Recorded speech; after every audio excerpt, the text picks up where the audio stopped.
Hi, welcome back to the African Storyteller. This is B right here, and I want to say thank you very much for those people who have already subscribed to my channel. I am so grateful to you. Thank you very much. If you already haven't subscribed, please take this moment to click that subscription button and kindly like this video and click on that notification bell so that every time I upload a story or a new video, you are notified. So thank you very much. Today our topic is just going to be on how do you tame your Africanness? How do you become less black? Why would you want to do that? Because you want to navigate through the world with less hassle, and you don't want to be judged, and you want to just blend in with everybody else and feel less insecure. So, are you black? Are you African? You are an endangered species, whether you know it or not. Every time you leave your house, you are walking into the world that is going to judge you very harshly, and it gets exhausting. Are you tired for fighting for visas and getting turned away because of some ridiculous, invalid reason? Are you tired of fighting for business opportunity? Are you tired of justifying your qualification to be in a particular career or profession? Are you tired of feeling like a threat every time you walk on the street, and especially of a non-black space? Are you tired of just feeling lesser than, like a non-thinker, for being told how small, how insignificant you are, how your existence is creating a discomfort for other people, and especially of other races, and sometimes of people of our own race, our own color? Do you want to make it better? Do you just want to for once travel through the world and not feel like, oh, you're going to be stopped at the airport or the train station, or you're not going to be pulled over by the cops? Do you want to learn how to blend in, to be less African, to be less black? Do you want to tame that so that people do not always view you as a threat, so that they can be able to embrace you and you can mingle and move about with the movers and shakers of the white world? Do you want to learn how to do that? You fucking don't.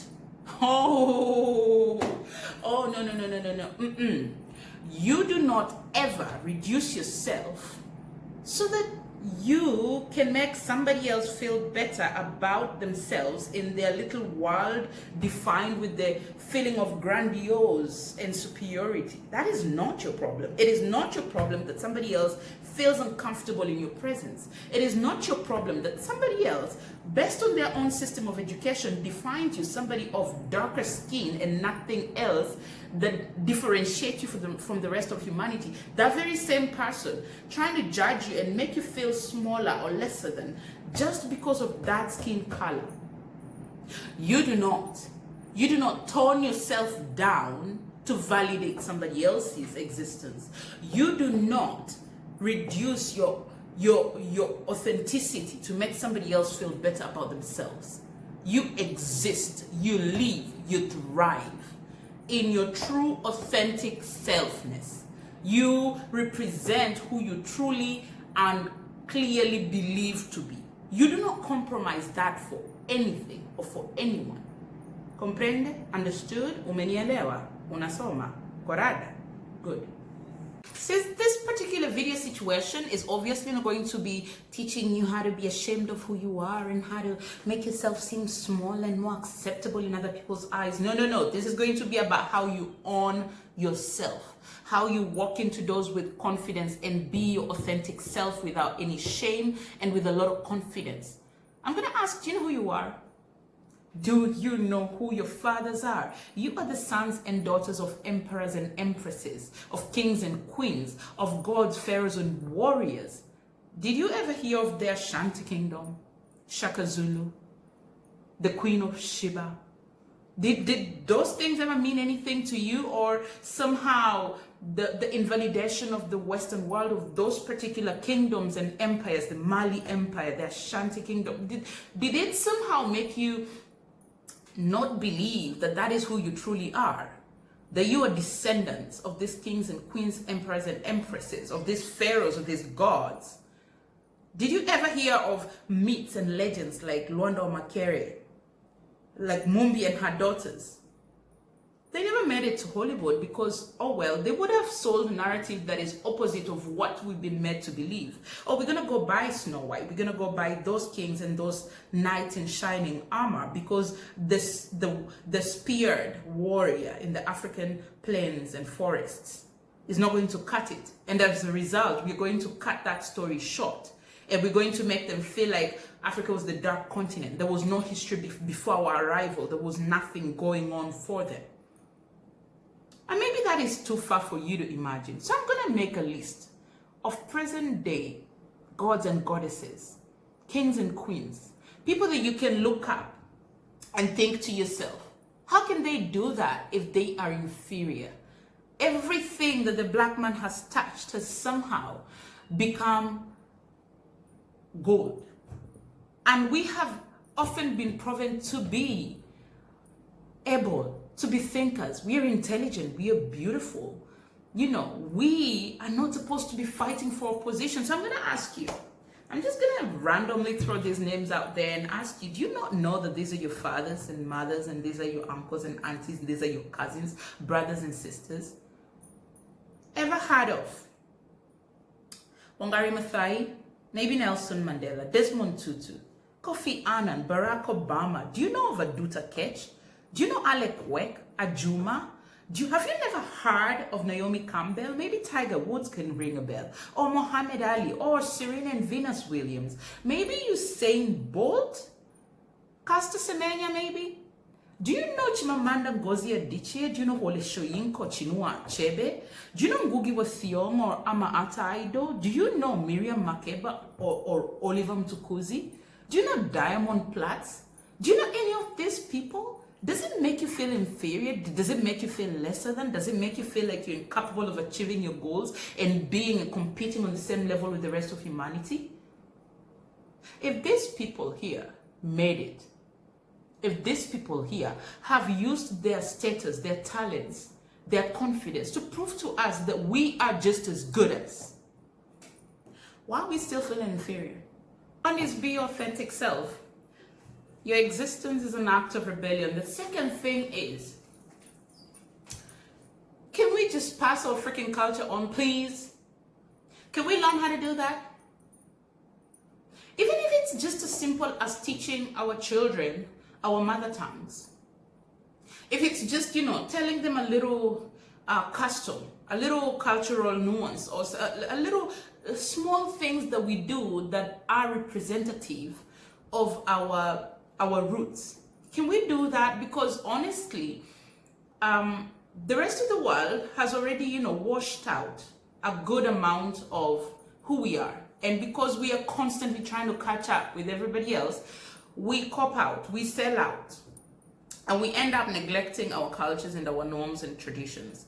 And I want to just, as a language teacher, I'm just going to use that. Can we teach our children in mother tongue? It doesn't take anything away from them, but it adds a world of good to them. When you think in many languages, it does change the way you perceive the world, because language is a lens. Language is a reflection of a part and a piece of who you are. And those different mirrors, they create this beautiful roundedness and perception of the world around you. Why would we not want to do that for our children? Teach them our native tongues.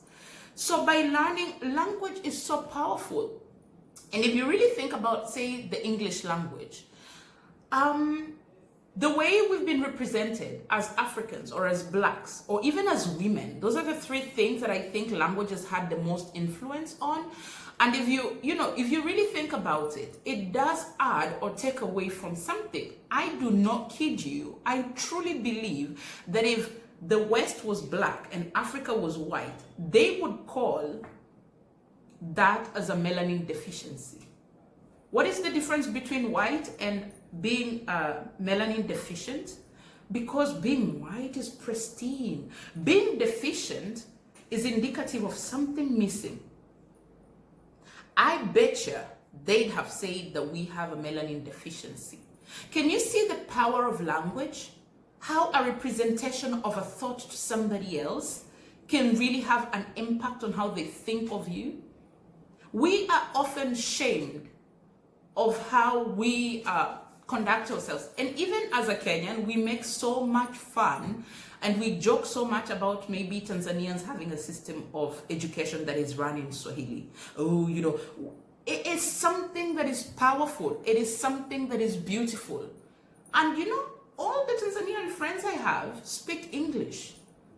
And that is an addition to understanding. I remember my friend Zena. Hi, Zena.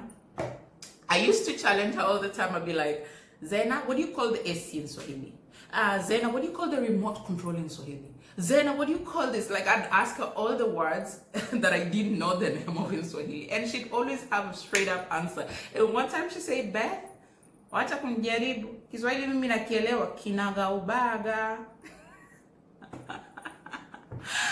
And it just, that pride, man, it just is something that we should take up. Because you're not going to sound authentically American or British or Australian or Canadian or any of the native English speakers. So what? The French are proud to sound French when they speak English. The German are proud to sound German when they speak English. Why? Because they're proud of the freaking languages. We could do the same, you know. It's not so hard. Paulo says in one of his books, I don't remember which one, but it was a certain experience he was describing and saying, this is not a circle. You do not have the privilege of seeing what everybody else is passing on and doing. This is a straight line that you don't see the end of.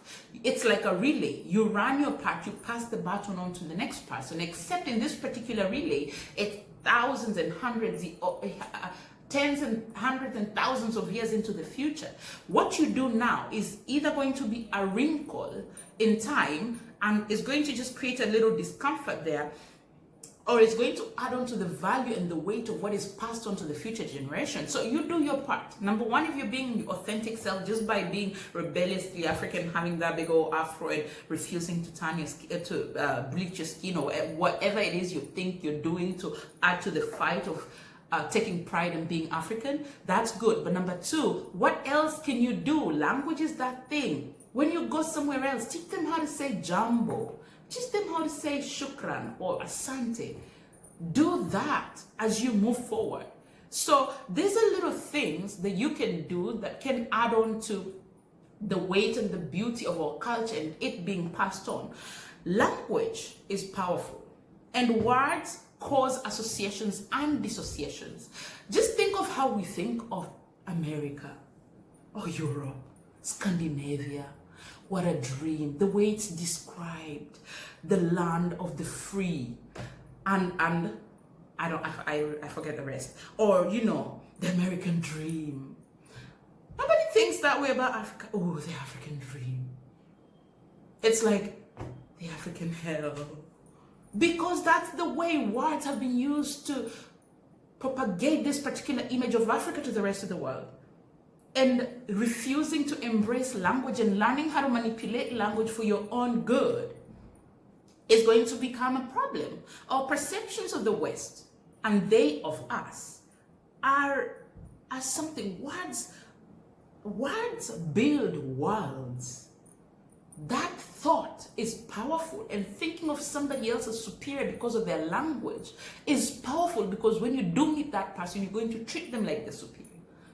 On that shit. And this, I'm not a big fan of China at the moment because of what they've done to the rest of us, but I like how they take up Chinese. They're like, we're speaking Mandarin up in this sucker, and you either come in and study our language, and even Russia, you come here, you have to, you know, embrace who we are, or you're an outsider. The advantage, I actually can think of as many advantages as there are disadvantages, but it's something. It forces the rest of the world to respect that. What if Africa was unified by something? I hear Swahili is the most widely spoken African language. Why can't we spread that, make it something? Or even if we don't spread it throughout Africa, let's teach it to our children. Even if you're not going to teach your child the Luo or Luya or Kikuyu or whatever, at least teach them that language. India does it. I don't know any Indians that don't speak at least 3 languages. Even the little ones, the goobers, they're 4 years old and they be crushing 3 different languages. And each one of those languages has a different set of alphabets. With so much pride. And even the Indians living in Kenya right now, 90% of them or more speak Hindi because they know the power language. It creates a certain pride in who you are. So can we do that? You're on as a Black African and walk into the world and say, hey, I have these many layers that make up my depth that I can present to you. There's a whole brigade out there that don't think that language has any effect and they don't mind their children only speaking English. I don't know. I don't belong to that school, that's for sure. I'm not a member of that brigade. I'm brigade speak the Luo, speak Kikuyu, speak Luya, speak Zulu, speak Xhosa, and I'm sorry to all my Xhosa people, I just cannot do that click sound with the X in your language. Just look at that. A very good friend of mine, a budding street philosopher, which by the way is an accolade or two higher than an academic philosopher, she says, and she asks, what is it about the black skin that bothers you so much? Or like Fossa says, does my blackness vex you? This same thinking, just think about it. You have hair that defies gravity. You have skin that disobeys time and refuses to age. You have systems carved in your veins for million-year civilizations that stood pyramids and the soul that brought forth humanity. You are the original human being. You have superior genome that is resistant to so much white-made bullshit. Why would you question that? Why? I'm a Black African woman. I have thick lips, wide hips, and the world is only now trying to catch up with me. Because, honey, I've been mad for years. People trying to have a point at which we are even being rejected on our own continent. This really made me realize that my job might be to enter into some of those spaces, and my presence is enough fighting. My presence, simply by my being me and by being there, is representing of my authenticity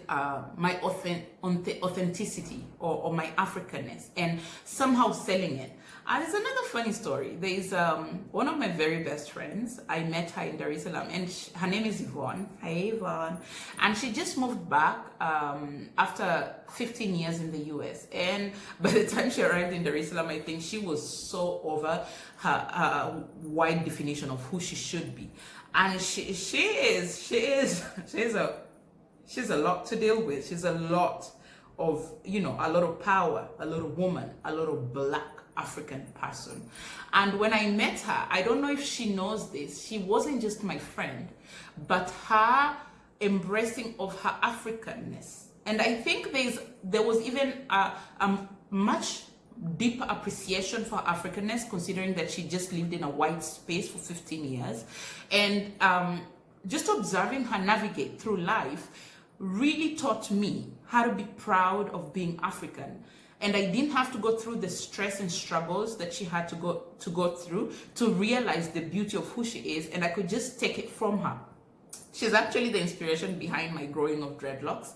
And she, there used to be this little restaurant near Seacliff. I forget the name of that neighborhood, but it was called the Black Tomato. We used to love eating there. Every Friday evening, we kind of just do a thing. We were just two chicks living our lives, and we used to have these little things we'd do. And I have so many Yvonne stories that are hilarious, and they're just, packed with lessons. And we used to go there every Friday night, and it was an outdoor restaurant. And Dar es Salaam is a coastal city, so it can get quite warm. In the evening, it's nice, it's breezy. You're wearing a nice, little cotton linen thing, and you're just sitting there. And they used to have a live jazz band, and we'd go and order the chicken basket and the sweet potato chunks. I never forget that. And this one night, I think that week, somebody had whispered to the white experts living in Dar es Salaam about the Black Tomato. It was fuller than usual. So we walk in there, we take our table, and no one is serving us. We sat there for a real long time. I bet it was almost half an hour. And within that time, other people had walked in, of course, people of other color and other races, and they'd received service. And Yvonne was like, "Excuse me, Can I talk to the manager? Where is the manager? Can I talk to the manager, please? And she was just now drawing everybody's attention to her table. And at that point, I was like, Yvonne, please don't. I just want it to be so small and disappear. She was like, girl, no, I already lived 15 years of my life being treated as a second-rate, human being. I will not allow the same to happen to me on my own continent. This is home, and I'm gonna be given the love, respect that I deserve here. I want to see the manager. And then the waiters came around. They were trying to, hush us. They're like, no, it's okay. You don't have to. She was like, and she started talking to the other people. She was like, you came in after us, right? And you got served, right? You came in after us. Isn't it true? And you got served. And there's nothing that makes white people more aware of themselves than being put in a racial confrontation. It makes them so uncomfortable. They prefer being subtly racist. They want to do that shit to you when you're not watching, but when you just face them in the face and say, are you being racist? They find all the excuse that the English language can command to try and explain themselves away. She was like, I need to see, didn't you get served? Didn't you get served? And all of them were like, yeah, we came in after you guys and we got served. She was like, Isn't that racism in Africa? Isn't that a shame? Haven't we been helping you with your business since you opened? Haven't we been some of the first customers that you've had? And we've been consistent. We tip well. We are respectful to your staff and everything. How come you're not treating us as good tonight? And it made them so uncomfortable. But that experience of facing uncomfortable situations head on have taught me to navigate the same way through life. I was in this European country and I was checking in, and the lady was, like having just random security check. I get random security check a lot. I'll tell you about it some other time. And she called me and she asked me to take my boots off, and she checked the sole, if the sole of my boots could come off. Maybe I was hiding, I don't know, a bomb in there. And then she told me to loosen my belt, and she was running her fingers between my waist and my belt. She asked me to undo my ponytail. Now, honey, child, my hair may defy gravity, but you know damn well that it takes me a minute to get this little, ponytail going. So, you do not mess with that. So I was like, are you being racist? It made everybody like, turn and look. I was like, come on now. I'm the only black person in this place right now, and I'm the only one being searched, and you're not just searching me like I went through this kind of thing, and you're not just searching me decently like a little pat down. You have reason to suspect that I may be carrying something that is illegal. She's like, no, it's just a random. I say, you're embarrassing me at this point. Everybody else is getting on the connecting flight with me is going to be a little uncomfortable, because now they're wondering what is it that is making you treat me that way. I learned that from Yvonne. Confront that racism when you meet it. Be confident in who you are. Ask questions. And I think I've said it before in my other video on traveling. But yes, own your shit. Know who you are. Be strong. Be proud. Nobody else can take that away from you. It cannot be that your pride of who you are is part of how you fight every other fool that thinks that you're different and you're lesser than, just because of the melanin in your skin. We are passing on bits and pieces of our culture, including our language. The third thing we need to understand is there's a big difference between being black and being African. There are Africans that are not black, but there are also black people that are not Africans. And do not ever imagine that the challenges of being a black African are the same as being a black anything else.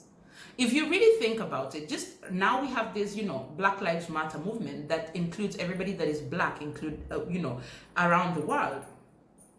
But I can tell you for a fact, the challenges of the African American are very different from the black African. And the challenges of other black people living in other white spaces, or even black people living in black spaces outside of Africa, Each one of those black kinds, types of blacks, have their own challenges. Now, this particular discussion that I'm trying to have and all these stories that I'm trying to tell you are targeting specifically the Black African.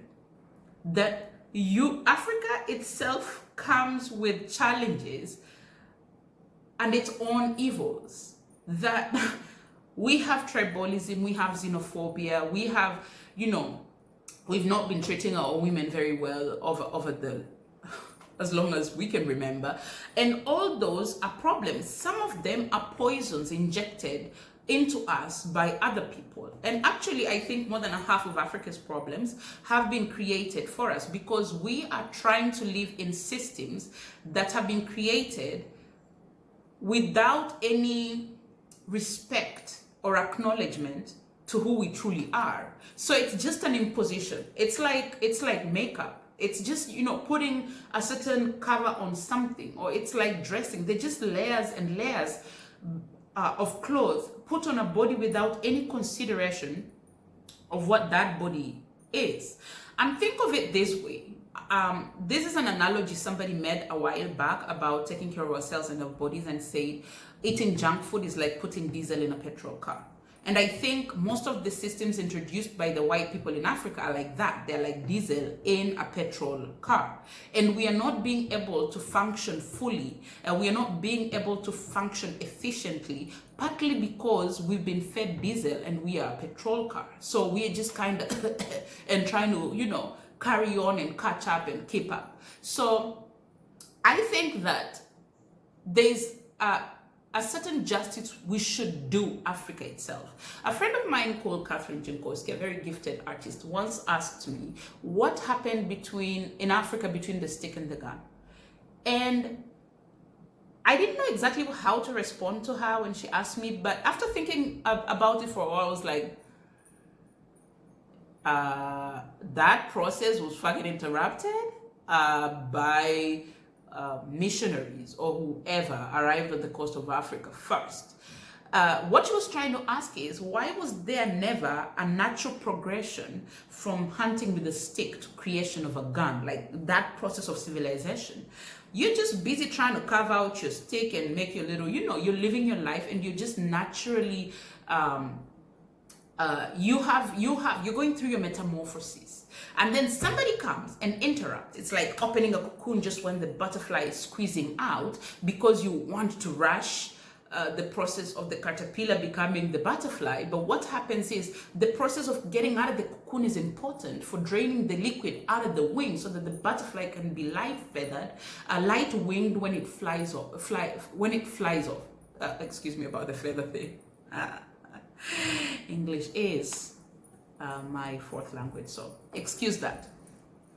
So if you really think about that interruption, it was rude, it was unfair, it was inconsiderate, and Africa to this day is still drenched in that liquid in its wings because the cocoon was open before that natural progression had happened.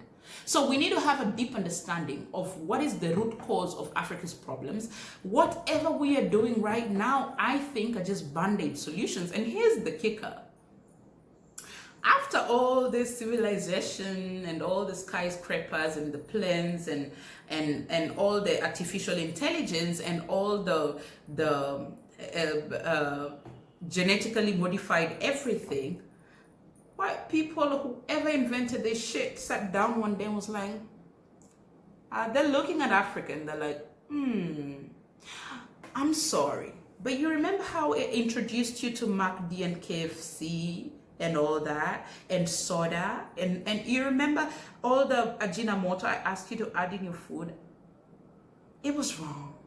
I want to live like you in your village. I want to live off of my land. Fool. Really?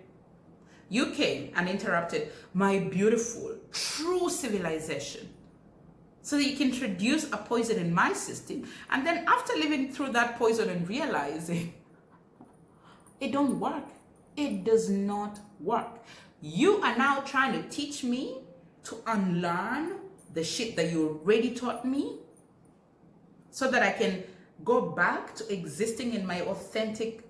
Actually, they don't want us to go back existing into authentic selves. No, they are just taking that shit and borrowing our systems and whatever we were doing and then transferring it to their world. And being Africans, we are almost selling it. We're like, yeah, you can take my Kyondo designs. Yeah, Mkombere, it's good for you. But no, the Chinese can have that. For a little money, we are willing to sell whatever is left of our soul. Why?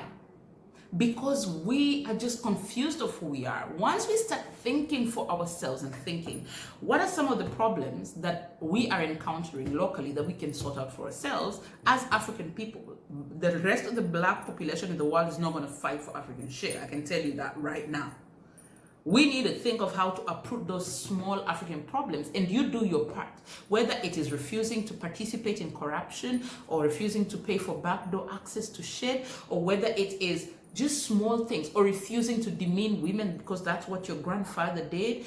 I saw a video last week of a policeman tying a woman to the back of a motorbike and riding through a town with her and exposing her indecently, and people actually just looking on.